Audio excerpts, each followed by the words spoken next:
Hello, and welcome to this week's episode of Future of XYZ.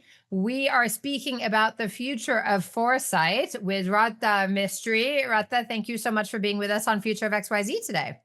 Thank you so much for having me. I'm thrilled to be here. Well, I'm really excited about this episode because, first and foremost, you were recently promoted at Arup. Arup is a global design and engineering consultancy. You were recently promoted to associate principal and head of foresight thought leadership Mhm. there. You've been in the foresight business, trending in industry, I guess, for a very long time. You have your bachelor's of architecture and your master's of architecture from Tulane and an Mhm. MA from Central St. Martin's. You're based in LA. You've taught classes in futures design and transdisciplinary design, and a number of other things at various universities in California and elsewhere. So I'm excited to talk about the future of foresight, especially because it's coming on the backside of 2 days ago. IF Design, who I work for and who presents this podcast, we released our annual, fifth annual in this case, trend report. So it's Amazing. very timely. So again, Ratha, thank you so much for being here. Of course, of course. We're going to start like we always start Future of XYZ with defining the topic at hand. And in this case, the topic is foresight. So, given the context of today's conversation, your expertise, how do we define foresight? So I like to think about foresight as a structured approach to thinking about the future, to kind of getting a sense of what's really all of the possible kind of pathways forward, being able to frame out the kind of widest focal lens, maybe focal view of the expanse of possibility. So and then to be able to rely on tools and methodologies that we have pulled from lots of other fields as well, to then develop a point of view on what does a particular future mean for us, what might we do about it, how might it affect us, and then how do we prepare for it. And of course that blends itself into other disciplines and practices as well. But I really like to say it's not about prediction, it's more about provocation, and I think that becomes really, really important in this conversation as well. Oh, I like that. I like the provocation very much. So I started to apply something that I assumed to your resume when I was introducing you. How is foresight different from either trend casting, trend tracking, or even forecasting? Yeah. Um, so I will say I think the easiest distinction to make is between trend casting and like trend analysis, market research. I like to talk about trends as like it's giving you a snapshot of the present, and it's giving you perhaps the most probable pathway forward. So we have this framework that we call the futures cone in foresight and future studies at large. And I would like to say that, like, situating foresight in this wider discourse, we do sit under the umbrella of futures practice and futures studies. So the adjacent practices are things like speculative design, design fiction. You had Nick Foster on one of your previous episodes as well. He's a friend and has a book out that's also fabulous. Thinking about the future of thinking about the future was that episode. Yes, yeah, yeah, and he's fantastic. And so what a trend analysis is really going to get you is a really good snapshot of what's happening right now, and a really good understanding of how things might unfold if we continue on doing business as usual.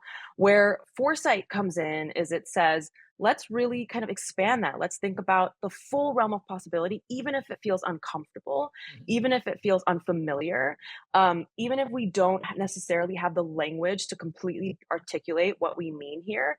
It's an example that I like to give is I think maybe now it's 20 years ago, but there was a time when thinking about plant-based protein alternatives to meat was a very novel concept. If you talked about it, people were like, "That's weird. That's never going to happen. You want me to eat like crickets and things like that, right?" And that was kind of where the discussion was. And now we kind of flashed, that was like foresight work. That was speculative kind of work that was happening at that time. And there were these little moments, these weak signals of these kind of possible futures that you could see in these examples of, like, someone had written a white paper, and there was like a small lab testing out these kind of plant-based protein alternatives. Flash forward, we have organizations like Beyond and Impossible with products in major grocery stores and In the fast food billions of dollars joints of and sales. the billions of dollars of sales and in mainstream kind of outlets, right? You can go to like a Burger King or a Carl's Jr. or whatever it is. And so foresight is that very kind of emergent. It's the stuff that probably makes you sound like a crazy person sometimes, until you're able to connect enough of the dots, right, and make the case for it. And so it's a little bit art, it's a little bit science, but it's going to expand the realm of possibility beyond that probable, beyond that business as usual, into the realm of what might be plausible. And then beyond that, what might be possible, which could require a real mindset shift to think about like paradigm shifting change. I feel like the conversation is could be over right there. It's really quite amazing. Your background, as I shared, your educational background spans architecture. Your master's from Central St. Martin's in London is in narrative environments. Strategic foresight, obviously, is where your career's been directed for a long time. Mhm. In many ways, you've been a leading voice in this development of the foresight practice, both professionally as well as in academia. I mean, you've kind of explained it already, but why does it matter if it sits Mm. under this umbrella of futures design anyway? Yeah, I mean, I actually think this is like the perfect time to be talking about foresight because I think the rate of change is accelerating so deeply right now. We are very much in the move fast, sometimes break things era, and I think we need to be a lot more intentional about what the implications of that work is. Right? We're seeing kind of like technological advancement, we're seeing geopolitical realignment, we're seeing climate change. There is so much change happening from all of these different avenues. Um, and what foresight allows us to do is to think through how those changes might unfold 20, 30, 40, 50 years out, right? And one of the examples that I like to give, kind of my aha moment when I was just I hadn't even really found foresight yet. I was still very heavily in architecture and design practice, but I was living in New Orleans studying architecture when Hurricane Katrina hit. Oh, And yeah, and so, that at that time, we were calling Katrina like a 100-year storm yeah. because the frequency and intensity of that level of natural disaster wasn't happening as much as we're seeing even 20 years out now, right? Um, and I really, they had shut down the city, everyone had to evacuate. We were allowed in after some time, and I remember coming back into the city and like truly maybe it's like, you have a sense of hubris when you're in your early 20s or whatever it is, where it's like, man, like I wonder if the architects and the planners had thought about a 100-year storm like this, and if they had imagined the impact that it would have on this city, were they, who were they designing for and who was left out of their plans, right? Mhm. And we saw that in the disparity of how Hurricane Katrina impacted the city of New Orleans. Yeah. We saw that in the breakdown of the infrastructure systems, in the social kind of fabric that had been built in terms of community aid and things like that as well. Um, and that was something that really got me thinking, even from an architecture lens. We are really putting these infrastructures and these machines in the ground that are going to have an impact Mm, on people's lives beyond our own recognition of what that world looks like, right? And absolutely. so we have the responsibility to really think about that. Yeah, I mean, I think that's something that has really like guided my own practice for a very long time. Well, I want to circle back on that because I think there are a lot of aspects that are really important in that conversation about community and who are things for Hmm. in in the future, right? It Yeah. should have been in the past and the present, but we at least have the ability to impact that future. I want to like be a little dumb for a second though first. I mean, I think there's something interesting. You say like foresight is a good conversation for today. I find that, trends aside. I mean, I 20 plus years ago was calling myself a brand strategist, right? Mhm.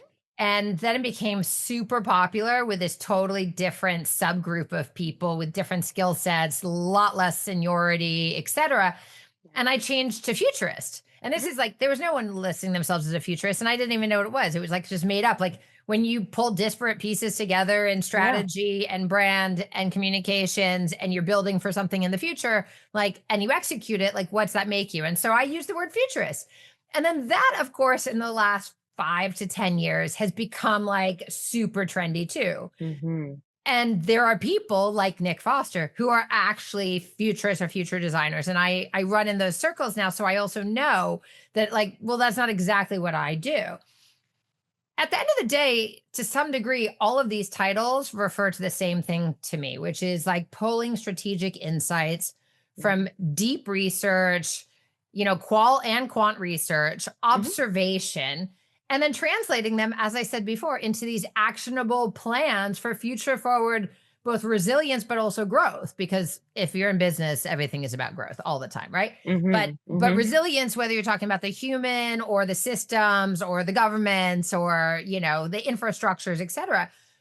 Do you agree with this, or how would you differentiate the work in foresight today from that kind of like shared definition of like what all I think all these titles ultimately do? Yeah. Um, I will say I think that foresight work has the most value when it is plugged into these other disciplines, right? What I really the way I like to describe the work we do is working from that provocation to planning pipeline.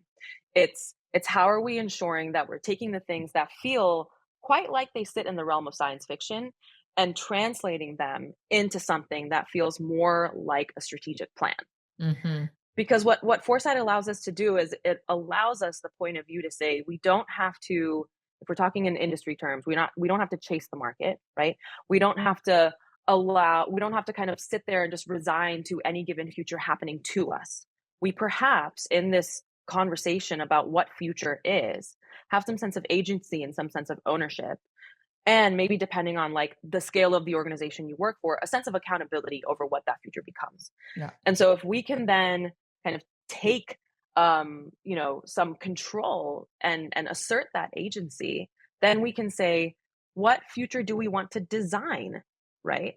And how do we then build a pathway to get to that quote unquote preferred future, right? And I think that's where you bring in the architects and the policymakers and the strategists and all of those other disciplines that you require to then kind of like stand up that version of future. But I would argue that most designers, most strategists, are futurists in some Yeah. sense, I right? think and that's right. and and I don't use that label myself. I think we had Nick on a podcast I do with a friend of mine, and we kind of all of us sit in futures practice, and all of us were like, "Wait, do you? Do you? Do you?" And we're like, "No, we don't," because we don't feel like it necessarily completely encapsulates everything we do. And most of us are coming to this, at least in the little niche of the foresight world that I have found myself in from a design background. So we do tend to call ourselves like futures designers or design, futurists or things like Yeah. that. But yeah, It's yeah. so interesting. I mean, as we said before, your career has largely been about building this foresight fluency, if you will, Hmm. including at organizations like Autodesk, which is a 50 Yeah, billion plus dollar company, the software behind, CAD and yeah. AutoCAD and a number of other programs that architects and interior Hmm. architects and designers across the board use. Yeah. Um, you established that foresight. Like, Hmm. how have you seen the, let's call it the practice or the function change, Hmm. in terms of and when it's adopted or not adopted, how does it impact kind of the long-term strategic planning of an organization in terms of the product pipeline or go-to-market Yeah. strategy or things like that, like practical implications of foresight? Yeah, I mean, I think that's a great question. And I think what I've seen over the years, at least, I remember I was at a conference maybe like 10, 15 years ago when I had just gotten into the industry. And I remember somebody saying, we're the foresight practice. We're kind of the jewel in the crown. We're like the nice thing to have, right? And I was like, no, don't do that. Like, don't position us in that way, because then you kind of, you diminish the criticality of the kind of work that we do, right? And what I have seen in the last 15 years is truly a shift towards folks realizing that this is not a luxury, that this is something that will help to make your business more resilient in the face of massive change, right? Um, and so I think one of the things that we did at Autodesk in the ways that we kind of position the foresight practice was not to have it sit in the marketing organization, and that was by design. And it does not mean that there is not um, you know, that it's not important to have a link between that. I think it's really, really important to leverage foresight and to to kind of build out stories of what future might look like, and then have a marketing org push that out in some really compelling ways so that your customers and your clients can buy into that future with you. However, at an organization like Autodesk, where it is a technology company and they are putting out technology that impacts how architects are designing, how people are making films, how folks are manufacturing motorcycles, right? Mm. All of that stuff is really going to influence our climate health, how people live in cities, what their attitudes towards, the psychological impact of the films that they watch, right? Yeah. And so that became really, really important to say, let's embed this within the CTO's organization so The that the chief foresight, technology officer. yes, the chief technology officer. Yeah. So that way we are working like very directly, and the foresight practice in general, our first audience was executive leadership, was a C-suite. But our home was the CTO's organization. And what I thought was really interesting about that is that the work then was really about working with the executive leadership to say, what is our 10-year vision? And for a technology company, we said 10 years was a good marker of like long term, right? Um, and then how do we take that 10-year point of view and translate it for something like a 12-month product roadmap, Right. right? How does that influence the next update of Revit? Right. Right. And I think that's where it really starts to become important, because you can see, or how does it, influence our next acquisition target, which is some of the kind of stuff that did come out of that work, right? Yeah. What ended up happening before the foresight practice was established was everyone was kind of working in their own silo, and they owned that silo. They were super passionate about it, Yeah. but there wasn't a lot of crossbreeding and cross Yeah. pollination. And then folks kind of just felt, especially in industry strategy, felt like, and I don't think this is a unique problem to Autodesk, but they felt like they were just running the hamster wheel of strategic intent and realization processes, right? So they Yeah. didn't really have a moment to kind of like look up and be like, okay, what is happening in the world around me? Yeah. How do I actually respond to this in a meaningful way to set up my business to be okay in the next 5, 10, 15, 20 Yeah. years? Yeah. The longer vision rather than the next release Yes. cycle. Yes. And so Foresight really became that mechanism to like truly bring the outside in a meaningful way, and give folks permission to pause for a second to Yeah. say, okay, I'm being measured on how well I am cross pollinating ideas. I am being measured on how well I'm thinking through to a long term POV. And I think that becomes really, really important in establishing and kind of like demonstrating maybe a more resilient and healthful approach to how business gets done. Yeah, no, I appreciate that. I think it's yeah, it's totally fascinating. I always agree that anything that is strategic needs to be cross-functional and embedded throughout. And it's definitely not the crown of the jewel in the crown. No, That I puts it in a very that different was place. so disappointing when I heard Yeah. that. I was It's like, like the no, we shoes. gotta It's do like the better. hiking Yeah, boots. that's right. We gotta do Yeah, better, underwear. Um, That's right. I won't go too far with the analogy. I want to just say, I mean, I obviously introduced this for anyone who's listened from the beginning. IF Design is the presenting partner of Future of XYZ, and my employer just released its annual trend report. If again in partnership with the Future Project out of Frankfurt, Germany, which is deep research looking at both social and environmental issues as well as across our 10,000 plus entries we get in the IF Design Award every year from 70 plus countries across 93 categories of design. And this is the first year, actually, that instead of having kind of 10 mega trends, we actually have 4 pairs of trends and their counter trends, because more than ever it's becoming obvious that actually like trends themselves aren't innovative. They kind of, as you said, they capture the present moment and they kind of look forward and they answer a provocation of the present moment. But the friction that is now existing because of this fast moving between a trend and a counter trend is actually where this transformative power and innovation power lives, or at least that's the working theory. Are you surprised by this, or does that make sense to you? That makes so much sense to me, and I think especially in a moment where there are so many competing narratives about what truth is and what facts are and all of that, I think it becomes really, really important to provide people a platform to be able to kind of interrogate the tensions of what we're seeing in the world and what we're experiencing, right? there's a heavily an overused William Gibson quote that's like the future is here, it's just Yeah, unevenly distributed.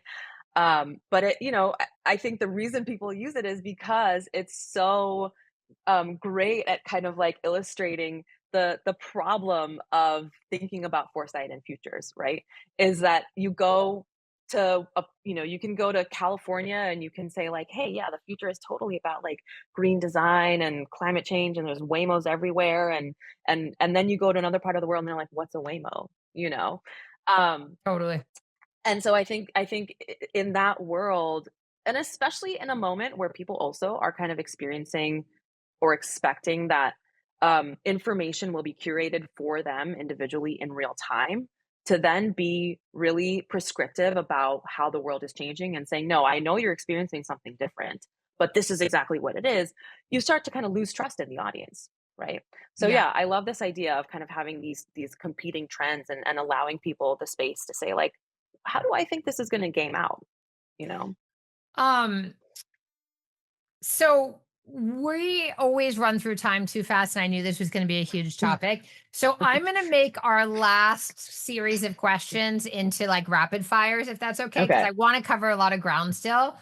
Okay. This one, you have a little more room than rapid fire, but we'll try to be Yeah. rapid fire. So, Okay. your primary research areas focus on the impacts of emerging trends and how they'll change, excuse me, the way that we design and make things in the future. Hmm. Again, you're very focused on the design side of things given your background. I'm really curious about the making side of this. Like, what Mm. has you the most excited there right now? Ooh, okay, so I've been, like, personally exploring signals around zero G manufacturing and what's happening in lower Earth orbit, Mm, because and I don't know as much about this yet. I just, like, and by just I mean a month ago, started to dive into this as a side thing that I'm, like, going to bring.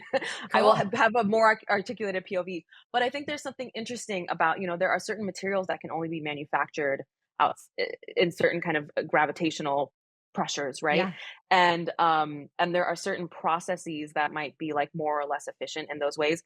I think you can definitely, in this scenario, talk about, like, who owns that future, and Right. where do we see the funding coming from, and is it gonna be, like, the tech billionaires, or, whatever, who does it come to benefit? Coming back to that question of who is this future preferable for? But I think it's something worth thinking about, is this signal that I'm tapping into around like zero G manufacturing. I love that. It's very cool. You've been at Arup now for 4 years, and Hmm. obviously, we're recently promoted really into this research arm called Arup University. As the global consultancy that Arup is, with advisory and technical expertise in the built and natural environments, what's the biggest shift or shifts that you're seeing in the design and engineering of the built environment and kind of looking ahead? Yeah, I mean, I think it's no surprise AI is massive for us right now. We are really thinking about not just how that influences the way that our tools are used, but the implications on the way we do business as well. It's kind of shifting our business models, it's shifting the way design happens, it's shifting the aesthetic of design, right? But I'm also seeing, aside from that, more of an integrating and like a flattening of services across the industry, which becomes really, really interesting. And I think that's one of the reasons why Arup has also really thought about how we position ourselves as what we call, from a perspective of total design. And what that means for us is, how do we bring in the widest kind of expanse of like mindsets, perspective, skill sets, so we can really, really think through the widest kind of problem space, so that we are actually designing towards the right solution, right? Yeah. I like that. My next question was actually going to be about AI because you work, of course, on the impact of emerging Hmm. technologies in all sorts of areas. And of Yeah. course, like AI is everywhere. There's not an industry that's saying it's not impacting them. Um, do you think that it's, and I'm going to give you a one word answer. I'm not even going to let you explain it. Do you Sure. think it's stronger than human foresight, as strong as, or not as strong as today and in 10 years? Today, not as strong as. In 10 years, potentially, but I think humans are better at asking questions. I agree with that. And is there a Yeah. way that you can see that we can collaborate and partner with the machine versus ceding control and influence? Yeah, I mean, I think we're starting to see that in the education space already. We're starting to like architecture students, design students are already collaborating with the tool. The collaboration looks different than when I was pushing a mouse in AutoCAD. But yeah, I think they're doing some really interesting things that you couldn't do just as a human designer on your own. Yeah, interesting. And then the last question in this particular round of rapid fire, before we go into super rapid Oh fire, no. um, I know, and you've mentioned it a couple of times, your biggest passion is about how we collaboratively build more equitable and inclusive futures, Hmm. and bring in communities and audiences and populations who might not necessarily see themselves or even Yeah. have a seat at the table of what we collectively call the future, right? What is the role of design and foresight in this community engagement piece? Yeah, I mean, I think the first part of that is we have to build fluency around foresight. I think if we can, you know, allow more exposure to the language we use to talk about futures, it goes back to that agency piece, right? I think design and foresight allow people to think through possibility. And of course, in this day and age, I think even having permission to think about what might be possible can come away as a privilege in some cases in some parts of the world. Mm, But I do think that the democratization of foresight kind of will help to allow for more participatory futures work, to kind of allow for these more community-based scenarios, right? To bring in things like indigenous knowledge, to think through alternate constructs of time, because not everyone subscribes to a linear yeah, conception of time. quantum's definitely coming into the field these days. Listen, yeah, Yeah, there's a lot there. Yeah, for sure. Cool. yeah. Okay. And then the last one of these, are there any trends right now that you're super excited for their positive potential in the world? Broad. Ooh, super excited for positive potential in the world. That is a good question. I don't even know I have an answer to it because I feel like I'm always thinking about risk. I was afraid of, that might be the answer. That's why I wanted it. I mean, it's so interesting. I think as futurists, like Yeah. that's or Yes. foresight experts, that's where you're always like anticipating, Yes. So that right? we can prepare, Yeah. it's always about being able to prepare. I do think there's something happening in education. I haven't been able to put my finger on it yet, but I think there's something shifting in that space, and I feel like it will work out better for people in the future. But I'm seeing a real questioning of like the these very deep institutions that have been around for a very long time doing one thing in a very similar way. But that's not how people learn. And so I'm really excited about seeing how attitudes towards education shift our educational infrastructures in the future. Well, you just answered. I get to check off one from this super rapid Oh, fire cool. Okay. because education was one of the questions. So, in the final question before the question that I ask everyone at the very end, Ratha, quick answer round, like super, super, super quick, like one word, two Mhm. words. Yeah. Using the practice of foresight, what's Okay. your outlook on the following? Okay. Education, you Ooh. already answered. It was the Yeah. first. Yeah. Um, cities versus rural. Ooh. More of an expansion into rural. Ooh, cool. Manufacturing versus agriculture. I think they're gonna combine. I do too. Interesting. Yeah. Media and entertainment. Oh man. More saturated, more curated for the individual. I don't know if that's a good thing. I mean, it's where truth kind of starts getting a little That's nebulous, right. right? Future of trust. Yep. Yeah, big time. The role of robots. More integrated into our daily lives. Travel. Maybe minimizing a little bit more because of the impacts of climate change and cost and things like that. However, can I just add a little caveat? Have you seen this study on the impacts of GLP-1s on air travel? No. Okay, so GLP-1s are there's Ozempic, right? yes. So Like the fat apparently, reduction drugs that are also yes, like suppression on of all right. pleasure, right? Yes. So apparently it's making airplanes cheaper to fly because they need less fuel because they have to hold less weight in their cargoes because people are losing weight so much. Thank God that we have a war that's making everything more expensive just to counterbalance it. Oh, those lucky airlines. It's never the little people. It's never us, right? I was like, shoot, but that, I did not know that. That's funny. Mhm. How about the office or the workplace? Oh, I don't know if the workplace people are I feel like people are gonna be working from home. I think remote work, hybrid work is gonna be here for to stay. Yeah. Yeah. Um, well, global trade. Uh, hyper fragmented. Interesting. Yeah. Sustainability. Hopefully, I have hope for sustainability. I think it's making its way into our regulatory frameworks, not maybe here, but in other parts of the world Yeah. Here in being the meaningful ways. US. Yes. Health and wellness. Ooh, more diversified, more effective across a more diverse range of ethnicities, nationalities, needs, things like that. Love that. That's where personalization would be really helpful. Yes, Right. absolutely.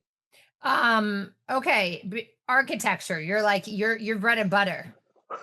I have too many opinions about architecture, but I will say I am concerned. I want to be optimistic. I'm concerned about it, especially because some of the regulatory things that I'm seeing coming out, especially from the current administration in the United States. But I think across the world, it's um it's doing it's doing great, and I'm Right. excited about what architecture becomes with our new tools and technologies. Yep. Absolutely. And new materials and Hmm. hopefully sustainable progress. Yeah, Okay. Last rapid fire. You've done great. thank you. The definition and understanding of culture. I hope that gets better and more widespread. I hope there's a greater tolerance Mm, for for what that means. I love it. Okay. Radha, thank you so much for all of those answers. In closing, I ask every guest the same thing. Just Okay. like we start the same way, we answer the same question at the end, which is imagine it's 2050, so roughly 25 years from now. What's your greatest hope for the future of Foresight?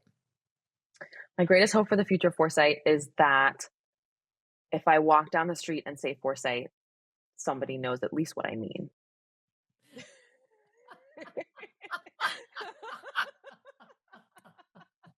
Wow, that we're going to be moving slowly, but that's cool. Well, that it has become such a deep part of our culture and our and our lexicon that I don't have to explain it. No one thinks I'm a crazy person, right? They're like, "Yeah, Foresight. I heard about Foresight. I've I know heard what it about is." that. Wouldn't Yeah. it be nice if average people had just general foresight? That would, I don't think we'd be Yeah. where we are as a world. It would be great. Precisely, Yeah. precisely. Yeah, Yeah, I mean, maybe education is the hope. I Um, think so. Thank you so much for this awesome conversation on the future of foresight. This has been super enjoyable as well as inspiring.